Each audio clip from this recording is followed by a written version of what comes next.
Hello there.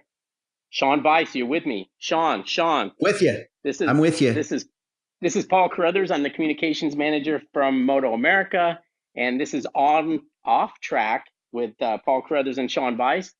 Sean, you're out there in Ohio, and you probably have better weather than we do because it's pissing down rain, and I'm sick of it. My dog doesn't even want to go outside to go to the bathroom. We finally got snow here last Saturday and it's still on the ground. We're getting a little bit more today, but that crazy rain you guys have been getting apparently is coming all across the country and there's supposed to be snow all over the place coming this weekend. So thanks for sending that to us. Not too Well, cool. it's just stupid here because we're always in a drought. Right. Because it just rains so infrequently. But then when it rains, it just doesn't stop, and then this place isn't built for rain, and the roads flood, and nobody knows how to drive, and it's a nightmare. And Mudslides? I got sick. Any Oh, I muds? think Malibu's got some because obviously with the fire issues they had, that there's no brush anymore to keep things together, so the mudslides get bad too. So the That's fires kill us in crazy. the summer, and then you get some rain that you hope helps with the fires later, and all it does is cause mudslides. And now Right. I've got a damn cold, and when I get a cold, it's like I feel like I should just check myself into intensive care because I'm kind of a baby. But how are That's all right. you? We'll get through it. We'll get through it. I'm good. Hey, I wanted to ask you, you've seen the movie Napoleon Dynamite, right? I have seen Napoleon You ever Dynamite, seen it? yes. You know, it's a great movie. It's one of my favorites. Do you remember the part where he gets some quick part-time job doing something with chickens, and he says to the guy before he starts the job, "Do the chickens have large talons?" And the farmer says, "Do they have what?" And Napoleon says, "Large talons." And the farmer said, "I don't understand a word you just said." You know that part I'm talking about? It's just No. the point. Oh, it's so hilarious. It's like mostly the guy doesn't understand it because the farmer is a bit of a doofus well, so is Napoleon. But my point in this thing is that, we've talked about words and different variations of dialects around the country. And the thought came up to me that you can have people who both speak the same language that really don't understand each other, what the other person is saying.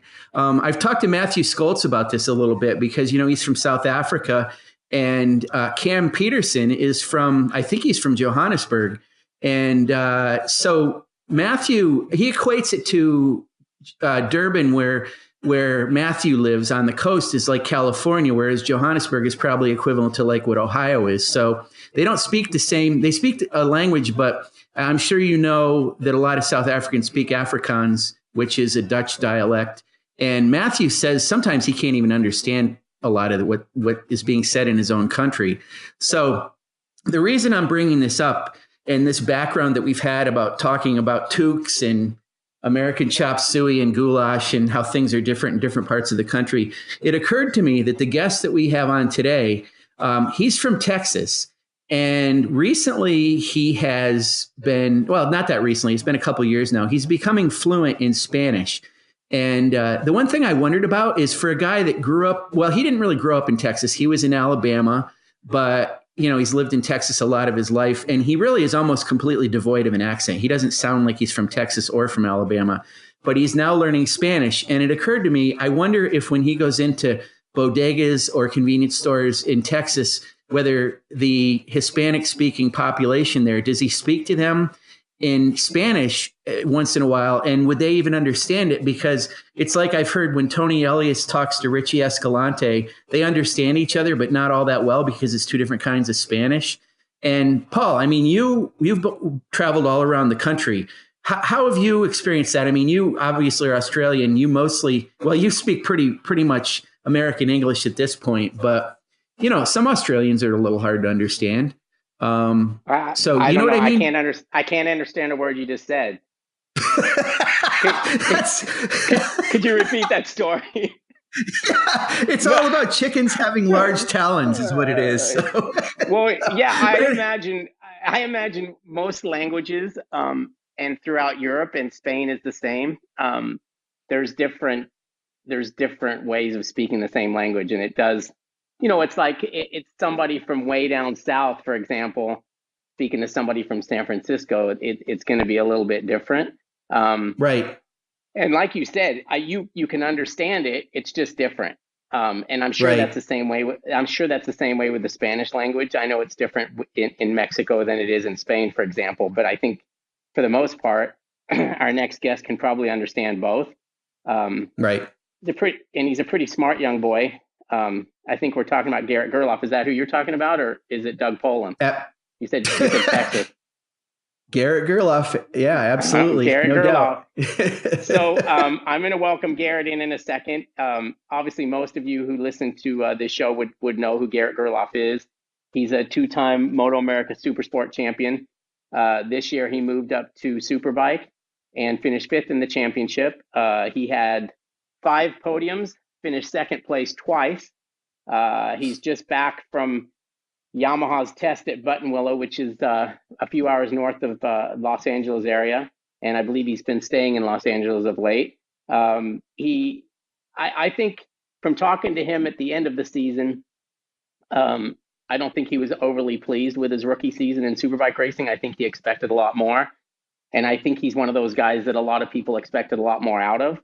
But if you actually look at his season, it's nothing to be embarrassed about. Like I said, he finished 5th in his first season of Superbike racing, and he got on the podium 5 times. So that's more than you can shake a stick at. So let's bring Garrett into the room now. And like I said, he's just returned from what I believe is his first official test of the season. So welcome, Garrett. How are you? Finally, geez, you have no idea how many times I wanted to say something through that whole, what is it now, 7 minutes of God. All right, I'm here. Yeah, thanks for having me on. Finally. Were you gonna correct us? What's going on? ¿Qué tal, cabrones? Huh? Were you gonna correct us a bunch of times on what we were saying? I just had so many things I wanted to say about the rain out here. Like, yeah, I'm sick of it too. It's I almost killed myself last night driving back from Buttonwillow, actually, with all the rain on the road. Nobody was driving in the HOV lane because they were scared they were going to hydroplane. So I was like, oh, I'll do it. And I was just me in the van, so I wasn't even allowed to be in the HOV, but I took my chances. And yeah, there was actually a reason why nobody was in the HOV lane, because there was definitely standing water and I was hydroplaning left and right, but I got home faster. So I didn't hit the wall, but dude, definitely the wheel will turn pretty violently when you hit a big puddle. So yeah, I don't know, whatever, scary. And what else were you guys talking about? About Napoleon Dynamite, my favorite movie, yeah. Sean. Thanks for that. I didn't know that. Hey, so you know the talons part, right? Yeah, 100%. Yeah. Do the chickens have large talons?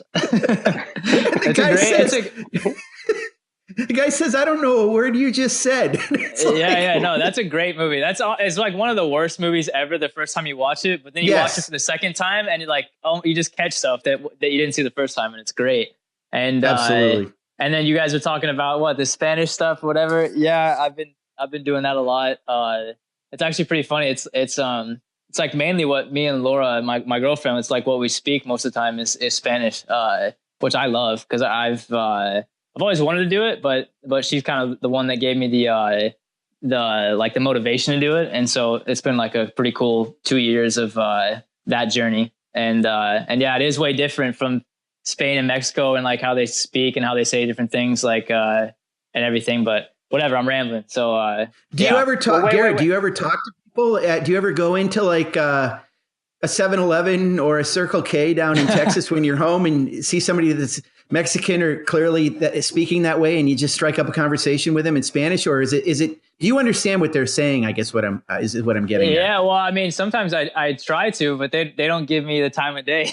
I don't think I sound too bad, but also I'm scared to kind of like, I don't know. It's kind of, it's weird to say, but I see somebody and I think they look Spanish, but I'm almost scared to just like try, because I don't want to like offend them if they don't speak Spanish or something like that. So it's all just like, it's kind of complicated. I kind of wait for somebody else to do it before I chime in. But let me nobody put it this way. nobody thinks a gringo can speak Spanish, so they don't even try.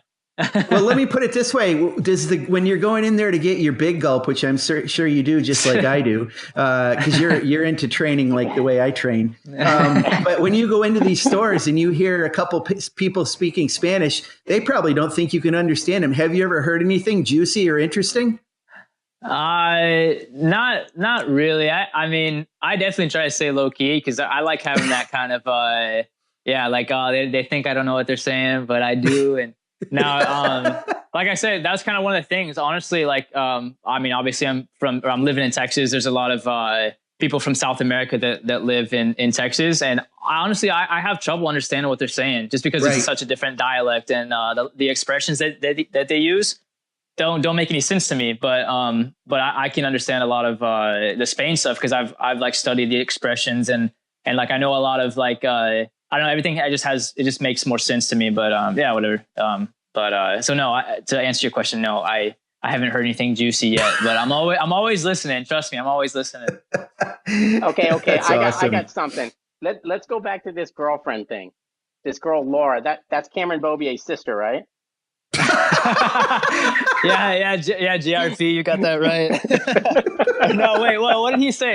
He was like, no, that Cameron was dating Tony's sister. I think that's what it was.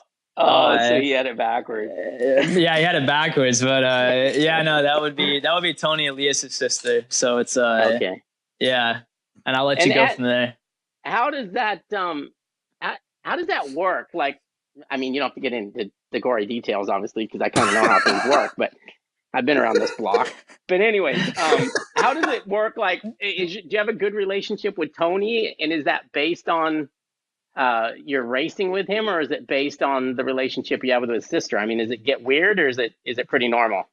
No, I think it's actually I literally just got back from eating with Tony, and we went to the gym and trained together today. So I mean, we both know that we're trying to beat each other, and we're both rivals and everything, and you know, we're all fighting for that same trophy at the end of the day. We both know that, but honestly, he's helped me a lot with just little things. You know, I'll have like a question or something, and he's has no problem helping me. You know, he wants me to be up there fighting with everybody as bad as I do, just because it helps create the show that we all want to have, you know?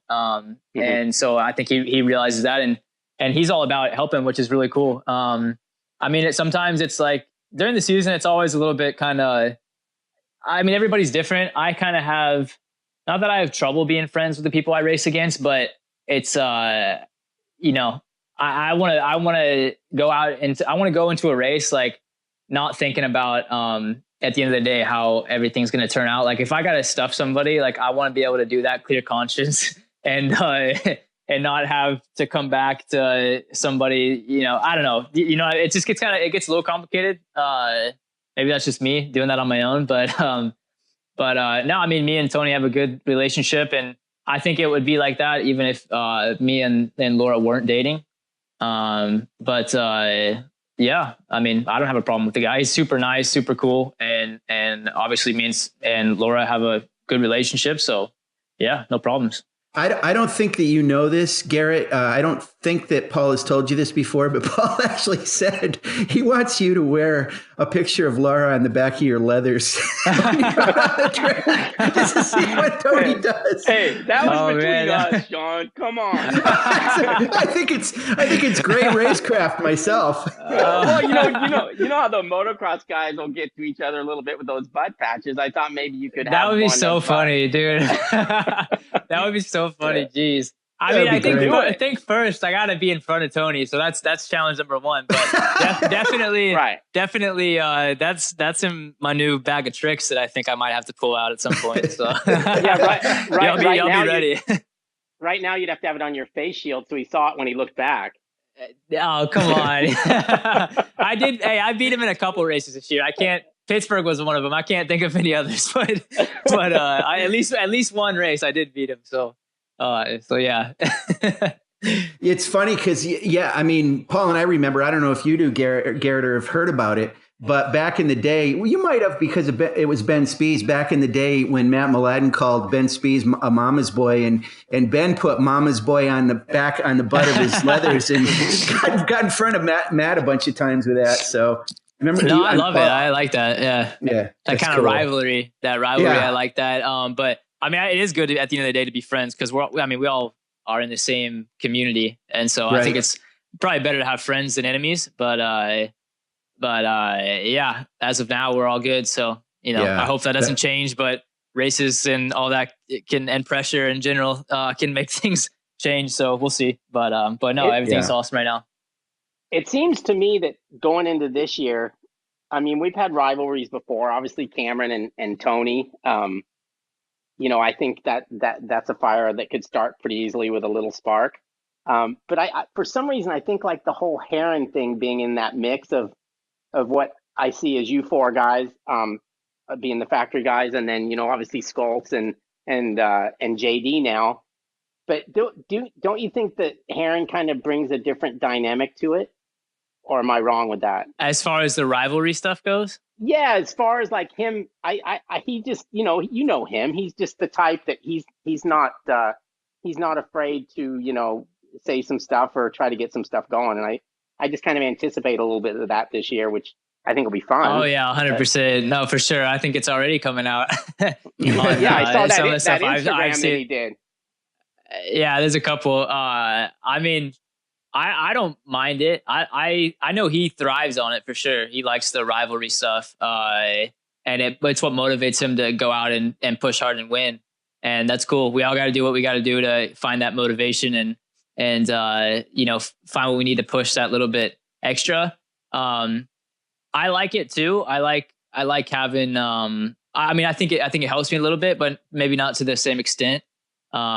I mean, really at the end of the day, it's me against myself. So that's my biggest rivalry, and I gotta, handle that, tame that before anything else. So I try to keep to myself, focus on myself and kind of go from there. For me, that's what works the best. So I think everybody knows, but I try to stay out of all that stuff. And that's probably I'm going to try to keep that position this year, but you never know. It's going to be a tough, tight year with all the guys that we have in the Superbike class now. It's pretty nuts when you think about it. I mean, I would say we got eight guys, at least, that are going to be fighting, most of the races to be in that top three. So I'm excited for the challenge. I think it's going to make all of us better riders.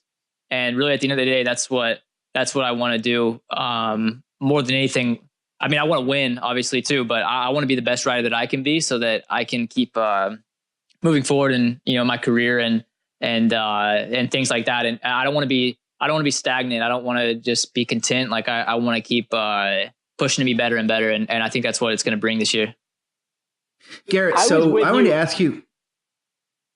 Garrett, so I want to ask you about Matthew Skoltz a little bit. Sorry, we do this from time to time. We both want to talk. We're so anxious to talk to you, but all right, Sean, you ask your question, and then Paul, you ask your question. I'll decide which one I want. Okay, well, mine's gonna take a little bit, but I'm not sure if Matthew Skoltz mentioned this to you or not. But so he was obviously delighted and honored that he was Superbike Rookie of the Year. But by the same token, there was a part of him that felt like he didn't feel that he was a rookie, because even though he wasn't on a true Superbike last year, he was on a leader bike and a quasi Superbike. You were the only one in really beyond the top 10 that was on a leader bike and a Superbike, factory for that matter, for the first time in your career, and you were fifth. So it was kind of like, if you qualify it in that way, you were kind of Rookie of the Year from that respect. I know you probably wanted to be higher than fifth. I actually thought you were going to win a race or two. You got two seconds, one at Utah and one at Pittsburgh. So that was pretty tremendous. How do you feel in general about your season? Did you expect you were going to win? And, how do you feel about that Rookie of the Year thing?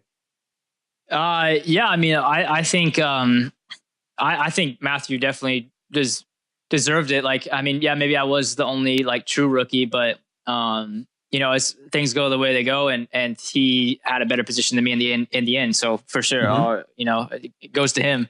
Yeah, it was a tough year. We definitely had some challenging moments, and I also had some other moments that I think were really good, and I was able to shine a little bit. Maybe not as much as I would like to. I mean, my goal this year in 2018 was to win at least one race and have one pole position, and it really frustrates me that neither one of those happened. Second was nice. It felt like I was kind of making some progress, but it just seemed like every time that I would start getting some momentum and feel good. It's just the 1,000 is not an easy bike to tame, and there's a lot of good guys, good racers that are around me. So it's not easy. Everything has to be as close to perfect as possible. And it was tough. I would make a mistake and end up going down and having a DNF or just things like that. So that was kind of the biggest thing holding me back. I think I had four DNFs this year, which I've never had in my whole racing career. The most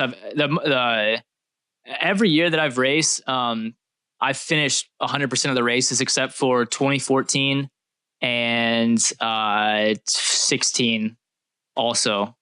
But I mean, other than those, like I've never really had a DNF. I've always been able to get back on the bike and at least finish the race. Maybe not get a good position, but finish the race. And this year, man, I got hurt at Virginia. That was 2 races that I missed out on. I had a big crash at Pittsburgh, which sucked. And that was one of the weekends that I was feeling really good and felt like I would be able to contend for the the top spot. But just wasn't meant to be. And then at the last race at Barber, when I made contact with Tony, actually, which is kind of funny, ended up on my head and on this third or second, fourth lap or something like that. So it's just frustrating. I feel like I have a lot of potential. I feel like I have obviously I have everything that I need. I got a factory bike. I got the same bike that won the championship this year. So there's nothing missing in that regard. Just a little bit of experience. There's a lot of ways you can go wrong on a superbike. There's so much that you can change. And there's so many different ways of looking at something. Like a few times this year, we were looking to make differences in the geometry of the bike and how it is like entering in mid corner, but through the electronics. So just stuff that you would just outside of the box stuff that you can do to change the way these bikes work. And it can kind of get lost. You can get a little bit, it can get complicated, everything. So it's, just trying to find that path of simplicity, but also getting the results that you want. I mean, like I just got back from a test yesterday at Button Willow and nice to get on a bike. And now we're, going to start putting everything into, just making everything better. That's the whole goal, is to make the bike better for me and a little bit more rideable. And yeah, so that's what, we got some new parts this year that I'm really excited about and I think are going to help me. So yeah, just going to keep going like that. 'Cause this year I definitely have the same goal as last year, at least win one race and at least have one pole. But I mean, really, I want to be right there for the championship. Mm-hmm. So, You ready for me now? But we'll see. Paul, yeah. If you want to, yeah. Come on, Paul. Well, I remember, I think it was probably around the same time of the year last year when I went to Button Willow for your first ride on the Superbike. I mean, you just went back to Button Willow and you had a full year under your belt. A year ago, were you overestimating what you thought could happen based on now that you've had that year? Overestimating like the results that I thought I could get. Yeah, like when you rode that bike for the first time a year ago, were you like, okay, I'm going to be fine on this thing, blah blah blah, and then did you suddenly realize how difficult it was? And also, I mean, you got third in your first race, and you're like, oh, are you thinking at that point, oh my God, this is easy, or did you know things weren't? No, definitely not. Definitely not easy. I mean, yeah, when I first rode the bike last year, I was like, damn, this thing is definitely a little bit more of a monster than I thought it would be. Yeah, it is, like you think, just 600 to 1,000. It doesn't, I don't know. For me, it doesn't seem like a big jump, but I mean, there's almost, there's a lot more horsepower and the same amount of weight, basically, more or less. So that's a big change in how the bike works and everything. And the first time I rode, I was like, man, this is going to be a little bit more difficult than I kind of had imagined, but nothing impossible. Like I didn't think that I couldn't do it. I was just like, all right, well, let's get to work and figure out how to make this bike exactly how I want. because I had just ended the 600, the Super Sport Championship with a bike that I thought was perfect for me. So I knew exactly kind of what I was looking for on how I wanted the bike to react and everything. And we got to work and got the bike pretty good. And man, in testing, I had some really good times and some really good stints, not just for a couple laps, for a long string of laps. So I was definitely confident. And I mean, I remained confident through the whole year that I could do it. It's just trying to deal with setbacks and things like that can be the hardest thing. And just overcoming mistakes that I make or that the team makes, is trying to overcome all of that and still go out and get the results that I kind of struggle with a little bit. But what was the, gosh, I got lost. What was the question? I think you answered it. Yeah, you answered it. We saw that you were so fast early on, and it's not that you weren't during the year, but it was like, oh my God, he's going to light the world on fire. And you came back to earth, not literally, but you came back to earth a little bit during the year, as we knew you would. Well, I came back to earth a couple times. Yeah, literally. I ended up on the ground a few times. So, right, but I mean, that's a part of learning and everything, which, I get, and I got to go through that process. Sure. But I mean, for sure. Okay. Yeah. I guess that was one of the things that I missed. Like in testing, everything felt not easy, but all of the changes that we made really improved the bike and how I felt on the bike. So I was like, I just felt like I was on a super steep incline of like improvement. And then it's like, as when we got to the first race at Road Atlanta, it was like we plateaued and maybe even went backwards. So like everything that we tried to change to make the bike feel better felt like it made the bike feel worse. And then we would go back to like what we ended testing with, and it just didn't feel, I don't know, like there was just something going on that wasn't easy to explain. And for a few races, we kind of got back that same sensation, but I think it was just a lot of things at once. And I think part of it was me too. Obviously the rider has a big part of how the bike functions, so I can't blame it all on the bike, but just parts of learning. So I really wanted to win. I thought I could, and I know I can. I know that's not out of the question, but yeah, just gotta figure some stuff out and ride like I know how to ride, and I'll be set. Garrett, you had a couple of other factors at play, and I've got a kind of a two-part sort of thing I want to talk to you about, or at least kind of a question. So the first one has to do with going back to, believe it or not, Road Race Factory. And when JD Beach was at Road Race Factory, Scotty Jensen was his crew chief, and Mike Canfield was Jake Gagne's. So when JD came to the Yamaha team to be your teammate, it seemed so odd that it wasn't Scotty that came over. It was Mike Canfield who came over, and Mike was, knew JD, but didn't really work with him. Well, obviously they got close together. They did a lot of stuff and they won the championship. And then lo and behold, this past year, it happened again. One of JD's guys was on your crew, and, it just was a weird kind of a mix up of things. And you sort of inherited Josh Hayes's team, but not really, because Jim Roach obviously wasn't crew chief anymore. Glenn was new as a crew chief. Mike was a former crew chief, and it's got to be tricky to go from a crew chief to be a crew member.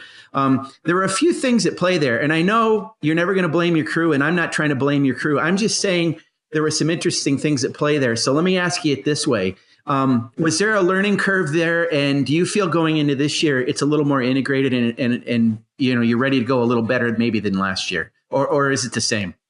Yeah, for sure. I mean, there's always a period of time where everybody's trying to figure out how the other person works and how we all work together and communicate. And so, yeah, there's always like just an amount of time that you got to go through to figure all that stuff out. I think we did it pretty fast, and throughout the year, we all had good communication. We were able to discuss all the stuff that was going on and how we can keep improving. But now that it's behind us, I think we're in a lot better place this year as a starting point than we were last year, obviously. Now my crew chief has 1 year under his belt, which is awesome. That experience is what we all need right now. Mike being a mechanic, I mean, everything's working great, but there was a lot of newness around my whole part of the team, which not that it caused problems, but yeah, everybody, there's you just got to figure everything out. Right. And so just newness is always kind of a challenge, no matter where it comes from. And but I mean, we all got through it, and for sure this year, I think we're starting at a way better point. So there's nothing for us but forward now. Now, the second part of what I want to talk to you about is going back to Supersport again. The year that when you won the championship, your second time, and you got the ride on the Superbike from that situation. And obviously JD didn't, but it all worked out in the end. And here he is going to be in Superbike again. But let's go back to there. A lot of people oversimplified that season. And I know I've talked to JD about it, and he hates this as an excuse, but I think you know what I'm going to talk about. When they introduced that tire that finally fit that rear wheel on the bike, you went great guns on it, and JD had trouble. Now, he says that wasn't it. There was a lot of other things. It was a factor, but it wasn't completely that. So regardless of whether that was the thing or not, you come into this year, I believe you tested on that new larger tire in the preseason. And, then they introduced it at MotoAmerica. So my question to you is, did that new tire, even though you tested on it, did it catch you out? And from what Cameron Bobier told me, it wasn't the rear tire for him. It was that new extra soft tire that made the difference for him and really clicked for him during the season. Did you struggle with that new tire and adapt to that extra soft? Was the tire a factor this year for you? I wouldn't say so. Yeah, I mean, for the well, it's funny. Let's go back to 2017 when we first got the 180 rear tire for the 600. It's actually kind of funny because JD beat me in the first. It would have been probably the first two races, but the first race on the new tire. So I would say he adapted a little bit more quick, but then, at the end of the day, it did help a lot, and it made the bike feel just as a whole way, way better, and everything happened the way I thought it should. And I thought it would happen. And it just gave me that confidence of predictability and knowing what the bike was going to do before something happened. And that really helps me kind of gauge everything and how I want to set the bike up a lot. For the Superbike and the new tire, it was 50-50. It was like the old tire had benefits and positives and negatives, and the new tire had positives and negatives, and they kind of overlapped a little bit. So, it was kind of give or take. I think the new tire feels better on the entrance to the corner and how the bike enters and slides, but I think on the exits it kind of isn't as good as the older tire. So it's kind of give and take. I would say it didn't affect me. It was just another thing I had to get used to. So, probably would have been kind of nice to have a full year on one setup that wasn't changing, because for the first half of the year, we were setting the bike up around, one tire, and I'm getting used to the bike and everything that goes along with that. And then halfway through the year to go to a different spec, which changes the ride height of the bike and the gearing of the bike. Also, it changes, it changes things around. So just another thing that I had to get used to. So I would say that we stayed pretty level on our performance and everything. I don't think I really dropped off with the new tire, but I also don't think I improved a lot. So, but now that we know that this year we're going to have the same tire for the whole duration of the year, it's kind of nice just knowing that there's not going to be any more kind of guesswork or just waiting for a certain date to get the new tires and kind of see how it goes from there. So I think it gives me some confidence to just keep going forward with what we've been doing and just keep improving from there and not have to think about anything else. What do you think about that extra soft front though? Did that help you? Did that create another challenge for you? I liked it. Yeah. It was the softer the tire got on the 600, the better everything was. So it was we just kept asking softer, softer, softer. And for the Superbike, there's just more weight. The brakes are way better. So there's a lot more force on the front end of the bike. And at some tracks, honestly, Coto Temps and tracks with not as much grip, the super soft was really nice. But then on a track like Barber, where it was hot and the track was already kind of has kind of a rough edges on it, or I don't really know how to explain it, but it just didn't feel as good. It felt more like it was pushing a lot, and that I would kind of have trouble keeping the bike on line and feeling like it would run wide. And Cameron still stuck with it, and I'm not really sure how he did it or how he rides with it. But for me, I went back to the harder compound for that race. But it's nice having options. Like I'm really happy that Dunlop has listened to all of us as riders and has had, I think, really good compromises for what they brought out. But then they keep the options open to where we still have, three compounds or more sometimes to choose from on the race weekend. So it's nice that we all have a chance to ride with what we like. So speaking of options, one more tire question, and then I'm going to turn it over to Paul to ask you the next question. But this was your first year with Superpole and Q tires. What did you think about that? How did you enjoy it?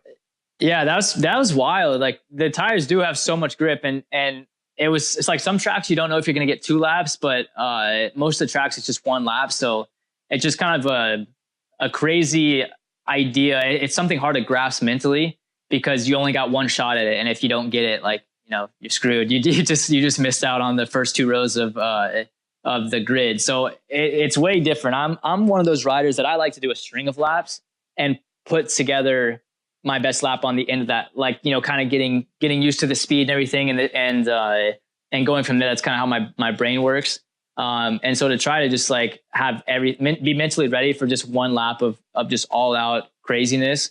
I didn't always get it right, but it is fun. Like it's something new. It's a new challenge, and I'm all about challenges. So, there was a couple of times I thought I had pole. I think there's twice probably I thought I had a really good shot at it, and it sucks to not get it. But I love having just unlimited grip for 1 lap. It's such a crazy feeling. And I found myself just going way slower mid corner and just going straight to the lock with the throttle on the exit. And I'm kind of like swapping subjects a little bit, but I just thought it was super weird how I could go the same speed. Not every track, but sometimes I would go slower or the same speed on the qualifying tire than I would on the way less grippy normal tire. And I think it's crazy to just figure out and look at data how lap times are put together, but it's hard to do the same thing on the tire with so much grip. Like, so you have to ride the 2 tires totally different ways. And sometimes you end up with the same lap time. So it's just kind of a weird, like, mind experiment on how, where lap times come from and all that kind of stuff. And it was fun to kind of learn about it and just give me more information on how I'm going to keep riding in the future. So it was cool. Yeah. What about the fact that with that rear tire, you said you have so much grip, but it really is so much grip only in the rear. Is it weird to go with a tire, the front? What's it do to the front? And is that why sometimes your lap times? Yeah, exactly. It's hard to carry mid corner speed because there's so much grip from the rear. It's like super glue that the front can't keep up sometimes. So you end up pushing the front entrance to mid corner. And like, if you try to, there's some corners in the calendar, there's some tracks in the calendar that have really long radius corners, and it's hard to keep mid corner like neutral throttle, because even neutral throttle will want to push the front a lot, and so it's just kind of, it's weird how you have to ride around it and find a different way of going fast. So it's just it's a challenge. How about that, Paul? It's almost like we are talking to Doug Poland and his analytical mind about tires. Pretty good. I was actually going to say, I haven't talked this much about Dunlop tires since Jim Allen retired. Right. Well, I want to ask you a little bit about training. First of all, obviously the Superbike probably needs some things maybe in your training different than what the Supersport bike did. Did you find out that the hard way, or did you train sufficiently for this year or for last year? And are you going to change the way you train for the coming season based on what you learned? I mean, I felt good. I felt kind of like I lacked. It's a weird thing. If you're fighting the bike, you can't train hard enough to last for that 35 minutes. Like, if you're fighting the bike for that long, you're gonna get tired no matter like what you do. So I mean, really, I think that I overtrained a little bit for the 600, and that helped me on the Superbike, because I never felt like I was really lacking for anything. But for sure, when I was fighting the bike over last year, and I was kind of having problems just getting the bike to do what I wanted it to, it got tiring, for sure. But then we would go to a different track where everything seemed to click and work better, and I was able to be a little bit more relaxed, and the bike would do what I wanted to do. And man, I felt like I could ride for 2 hours and not stop. So I think that's kind of an interesting dynamic of kind of how things work. If you can ride relaxed and smooth and and not be fighting yourself with a bike, man, you can keep going and going and going and stay mentally focused. But if you're fighting the bike every corner of every lap and you just can't do it. I don't believe you can do it. So, I feel like I'm in really good shape. I train hard. I have a great trainer back home in Texas that I work with, and we do all the scientific stuff, all the tests and everything. I know exactly what my body needs to be 100%. I know exactly what I need to do to peak on race days. So I have all of that pretty dialed in. I have for a while, which is nice, something I don't have to think about, but I'm just going to keep doing that. And really, I just same goes back to bike setup and just keep getting more comfortable on the bike and keep improving what we already have. Because if I can have a nice, easy bike to ride that does exactly what I want it to, man, it's effortless. So if we see you worn out, we know you missed the setup. Yeah, basically. Yeah, pretty much. I mean, as long as everything's working right, our sport's a lot more mental. But for sure, the 1000 is a lot harder to ride. I mean, your arms are getting ripped out of the socket on the exits, but I don't really have a problem with it. But when the bike's pumping and I'm trying to just hold on for my life to keep this thing stable and then straight into the braking area in the next corner, and then fighting the bike again on the X, it's just, man, it's there's a lot going on. So the slower that you can make everything feel, the easier it gets, and that's still kind of what we're working on, slowly but surely. I don't think you've ever had compartment syndrome surgery. So do you ever have any issues with arm pump, Garrett? No, I've never had issues with arm pump. I did. It's funny, like when I would ride 125s, which are like, those are nothing. Those have no power basically compared to what I'm riding now. I would get arm pump, but just because I would hold on so tight as a kid, oh my gosh, I'm going so fast, and it was, a couple of times my right hand, my throttle hand would get so numb from just the vibrations of the bike and me holding on so tight, and that I couldn't feel the front brake lever. And I would just like go to grab it and hope that I felt myself slowing down because I couldn't feel it, but it was there. So that was a little scary, but after I had been riding 125s for a while, I got used to it, and that went away. And then 600s, I never had a problem, and 1000s I haven't either. So I think the key is, just be relaxed, and you gotta let the bike do what it wants to do. Garrett, you ride a lot of moto. I know you ride at Three Palms quite a bit down in Texas. And, I worry about it. I got to tell you, because they're the devil's playthings to me. I mean, gosh, you got Jake Gagne broke his tib fib, is in a cast. Josh Hayes had some issues. Scott Russell had a big off. It happens to all you guys. You train on dirt bikes, but it seems like that's where you get hurt. But you do it. And you like it, apparently. You don't flat track for training too much, do you? I would flat track a lot more if there was more places to do it. It's hard to find a place. A lot of tracks are privately owned, so you kind of have to know the owner to be invited and stuff. And I've been to a couple really good ones, but I don't really like going in a circle. There's I'd rather do a TT. I'd rather do a TT track when those don't really. There's not too many out there to just go to on every day or the weekend. So that's kind of the reason why I don't flat track as much as I would like to. I think a TT dirt track where you're using the front brake and everything is super, super similar to what we do on the road race bike. So yeah, I think it's key. I just am still trying to figure out a place to do it consistently. So that, the easiest thing for me is just to go to a motocross track because they're open all the time, every day. And you pay $25 or whatever, and you get in and you can ride as much as you want. So economically it makes sense. And you're on a bike at the end of the day, which I think is important. For sure. It's a little sketchier than probably flat track or, I think everything's relative. Everything has a danger factor to it. If there's a jump that I don't feel comfortable on, or that I don't feel like I'm going to be able to do it, like I just don't do it. I don't let anybody tell me that I need to do it or that I'm not fast unless I do it. Like, hey, if I don't feel comfortable, like I'm just going to do the stuff that I do feel comfortable with and work on some technique stuff and just feeling more comfortable on the bike and doing, a moto and getting that fitness aspect in also. But I do it to train for the road race stuff, which I think is key. Like I'm always focused on hey, like I'm doing this so that I can be a better road racer at the end of the day. And so if I'm just out there trying to just hit big jumps, which is fun, and I do it sometimes, but I try to keep my mind on the goal at hand and the prize at the end of the day. And I'm doing this to be a better road racer, so I try to do things around that idea. And it is a way different sport, but it is nice to be riding with other guys and have to kind of, man, if you guys have ever ridden motocross and you're riding with other 450s, you know how bad the roost hurts. Like the rocks and stuff that get shot up from a bike in front of you is crazy. How like it hurts bad. I don't know how the pro guys do it for 30 minutes, but it's not fun. And it really teaches you to have your eyes up and to focus on different lines and different ways of going fast so that you can get around that rider.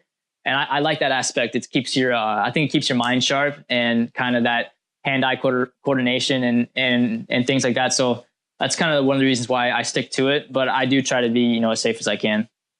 Do you still have a rod in your leg, in your femur from Daytona? Yeah, I do. Yeah, got the scars and everything. So when Mookie went down this past weekend, I'm sure you saw it, and you heard about his femur. You were probably thinking, I felt it. Yeah, I felt it. Yeah, I felt it for sure. It was. I feel bad for him. I hope he has a fast recovery. But yeah. But yeah, there's a funny story about the rod in my leg. The screws at the bottom by my knee were starting to kind of come out a little bit and bothering my some of the tendons around my knee.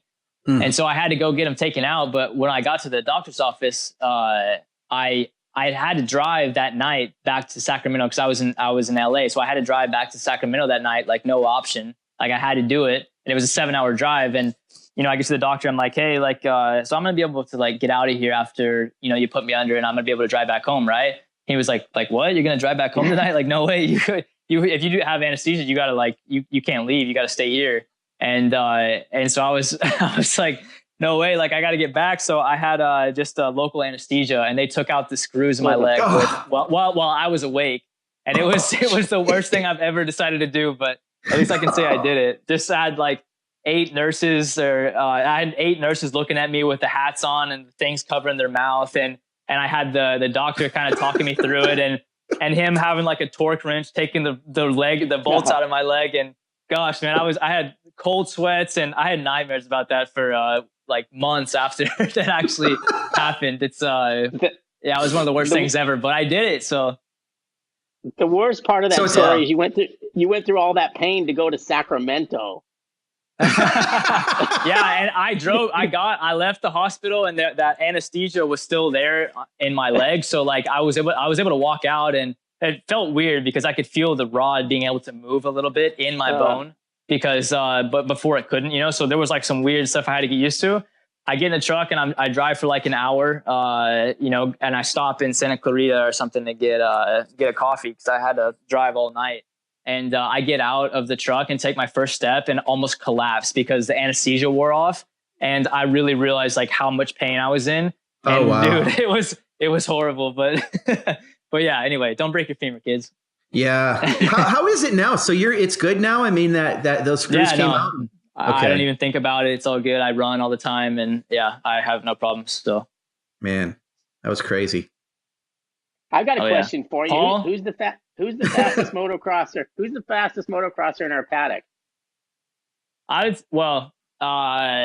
When Jake Gagne was still around, I would say Jake. I mean, he got 20th or 21st in a pro moto in the 450 class at Utah. So I think that definitely qualifies him as number one.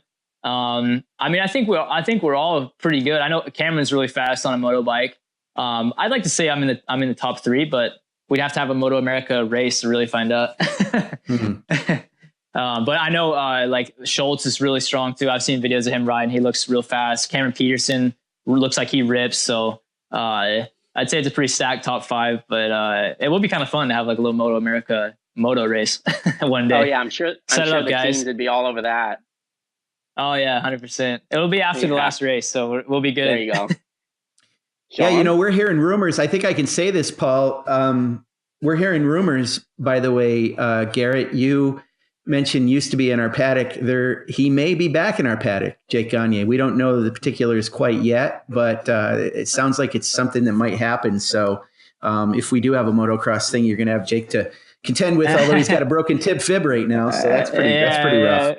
Well, it'll be a battle for second then. Yeah, exactly. Yeah. But I'm pumped to see if he does come back. That would be awesome. It was really cool to see him get the opportunity to go to Europe and take a swing at that. I know the bike that he had was not the easiest to ride, but I think he did awesome and was right there with Camier a lot of the time. And yeah, no, I think he did awesome. So, but if he comes back, even better. Let's talk about Europe a little bit, Garrett. I mean, you're speaking. We know one of the reasons you're becoming fluent in Spanish is so that you can, get along over there and deal with, the foreign languages in that country. It seemed like at one time you were kind of focused a little bit on Moto 2.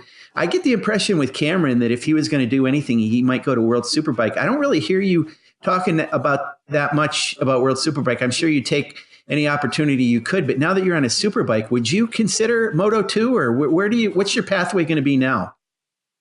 Yeah, I don't know. I think it's just going to have to be the best opportunity wherever it is. I don't want to be like, I'm only going to do Moto 2 and nothing else, because I think that's not the best way to go about it. You got to get your foot in the door and you got to start making your name for yourself and go from there. There's not like an easy, fast track to do it for any of these guys, for any of the Europeans, for any of the Americans. So I'm hoping, I really am fighting. I really want to, be able to, I really want to have people look at me and be like, all right, that guy can do the job. Like, we want him. And that's what I want to try to prove this year, is that I'm no slouch, and that I have what it takes to be over there and to be competitive. And I mean, we'll see. If things line up, that's awesome. And that's definitely where I want to end up. That's really my main goal, is I want to ride with the best guys in the world. And I think a lot of the best guys in the world are in our series right now. But for sure, the whole world championship is prestigious, and I'd like a shot at it. So one day, but I'm going to be doing everything I can. I'm going to try to go to as many races as I can this year, and just put my name out there to see if anybody takes a bite for 2020. But we'll see. If not, I'm appreciative for any offer that I can get, whether it's here or in Europe. There's a lot of people spending a lot of money, and I just want to give whoever gives me the shot, no matter where it is, the best results that I can, and help them get their money's worth. So that's always the goal.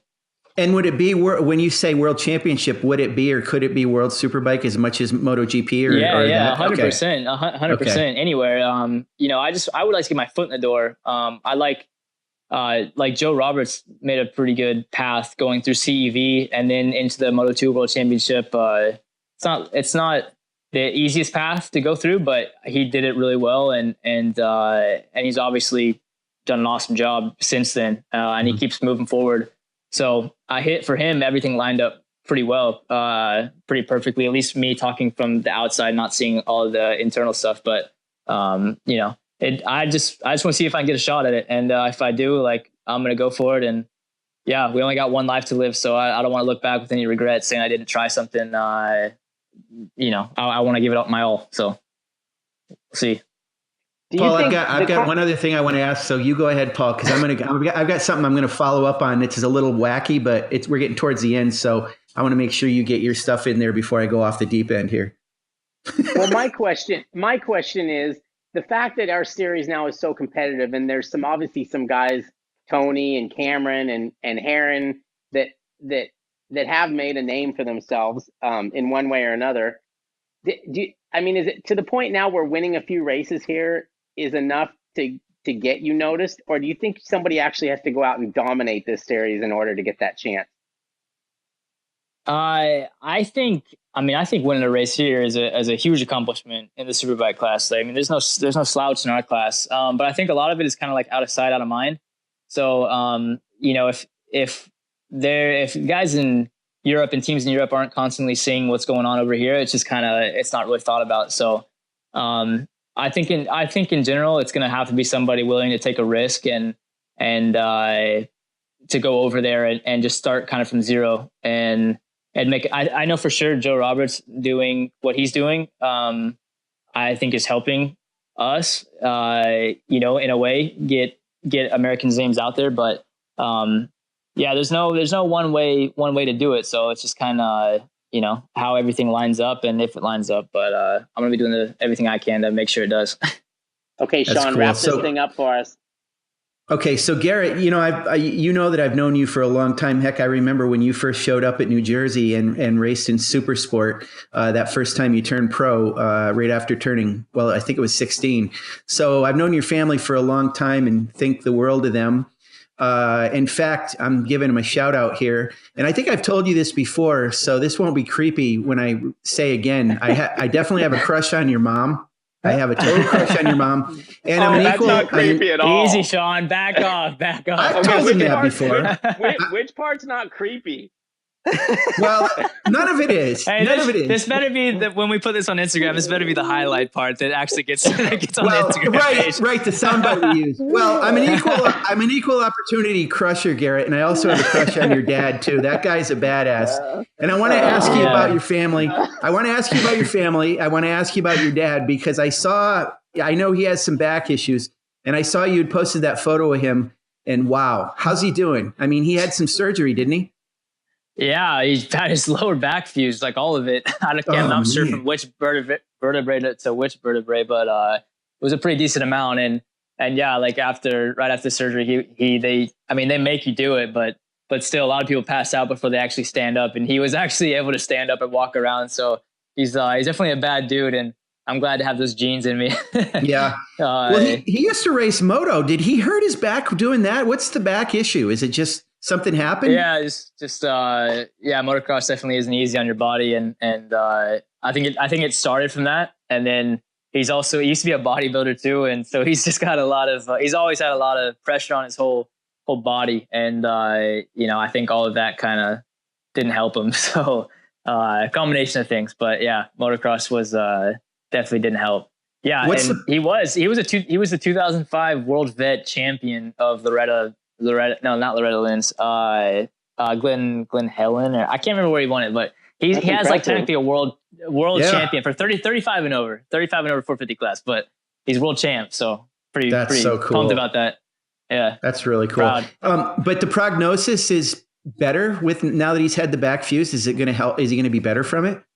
Yeah, I think so. It's been like a month now or 2 months, and he called me the other day saying he felt awesome. Like it's the least amount of pain that he's had in a while. So I think that's really promising. And as long as he can keep, he's one of those go-getter guys, and he doesn't like to stop. So as long as he can stay kind of still for a while and just do the minimum, I think, and let everything heal the way it should, he's going to be better than he was before, which is awesome. Well, I think the world of your family. Go ahead, Paul. Does he own guns? Oh yeah. I do. He might want to keep. I got 3 guns in my room. He might want to keep an eye on Bice, around the mom and stuff. So I'm just no, making sure he knows. Well, if his back doesn't work, he can still shoot you from the couch, you idiot. It's funny. I think Garrett. I think Garrett knows that first year that he won the championship. I mean, Garrett, you probably remember this. I was texting your mom after every race to let her know how you were doing and stuff like that. No, you knew that. She knows that too. I mean, we were on the team together. It was kind of part of my thing. So, or when you had hurt your finger that time, I remember, I said, no, he's okay. Everything's good. But hey, I have a crush on Grayson, his brother too. I'm an equal opportunity. The family's awesome. I love the whole family. So Sean, what's your address again? Yeah. What did you say, Sean, what's your address? I'm coming for you. No. somewhere in the land of Ohio where the banjos play on the porch. Let me just say that. Sean, man. Did you ever think you'd get to the age where you had crushes on racers' moms? I get crushes so easily on all kinds of people, but yeah.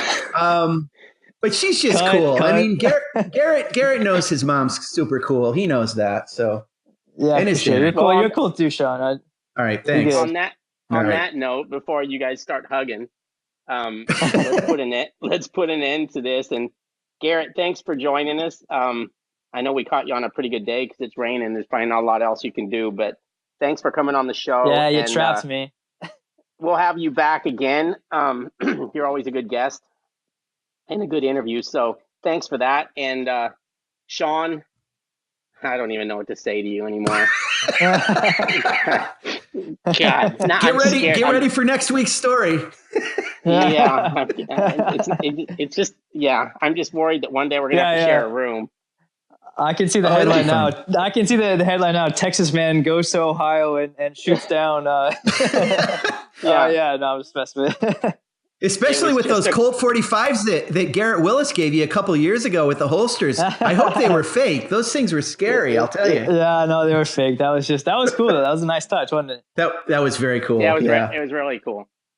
Okay, thanks you guys, and thanks to our listeners. And however you choose to listen to your podcast, make sure you sign up for ours, and those good little companies will notify you when the show's up and ready to go. So, Sean, I'll talk to you next week, and Garrett, I'm sure I'm going to run into you here pretty soon.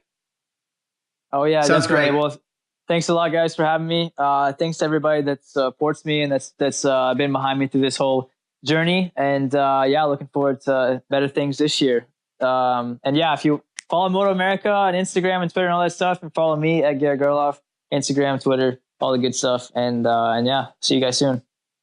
All right, thanks, good Garrett. boy. Thank you. Bye.